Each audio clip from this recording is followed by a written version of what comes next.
Let's talk about Until Dawn, the movie. I'm sure you've watched it. It recently came out. It's 2025. It's a 2025 movie.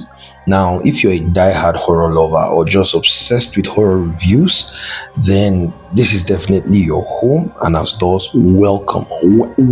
Welcome, you weirdo. You're as weird as I am. I love you.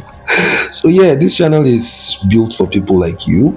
Smash that subscribe button. No time to waste time. Now back to Until Dawn.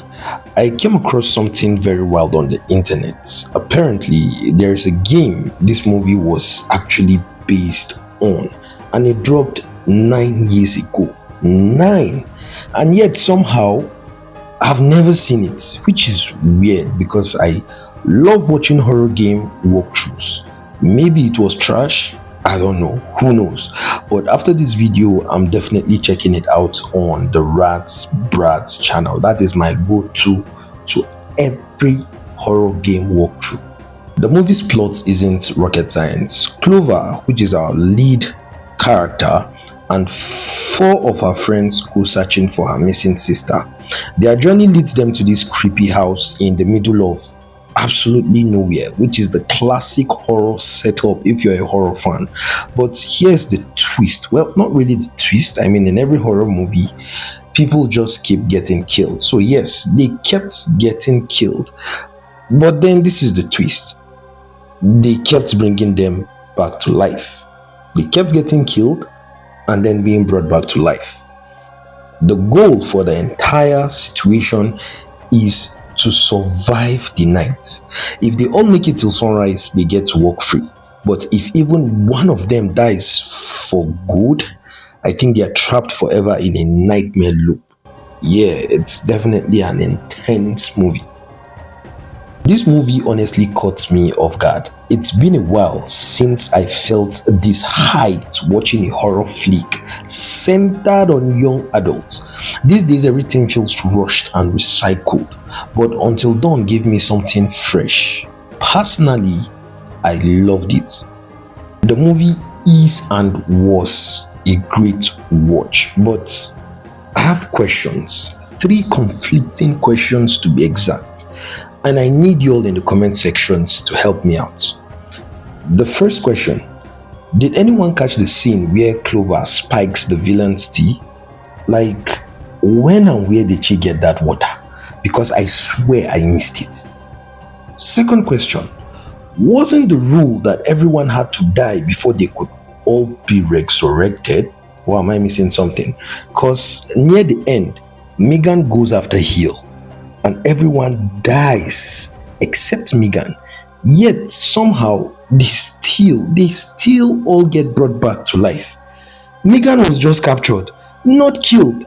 What was that even about? I need it in the comment section.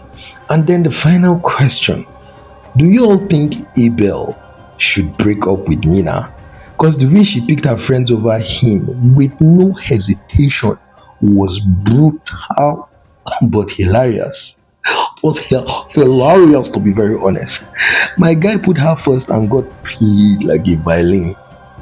I don't really get what that was all about. It was fucked up, I tell ya. Now let's talk about the cast and their performance, which was perfectly executed. They perfectly executed their performance.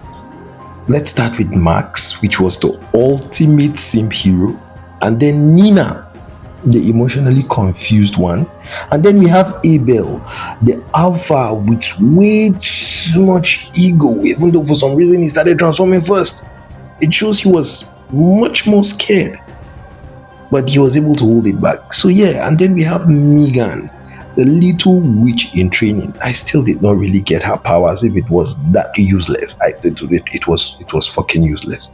And then we have Clover, the main character, the chaotic main character to be exact, with a superiority complex, taking on that axe and saying she would go and do what she gotta do. Are you crazy, fam? Did you see what I saw in those movies? God damn.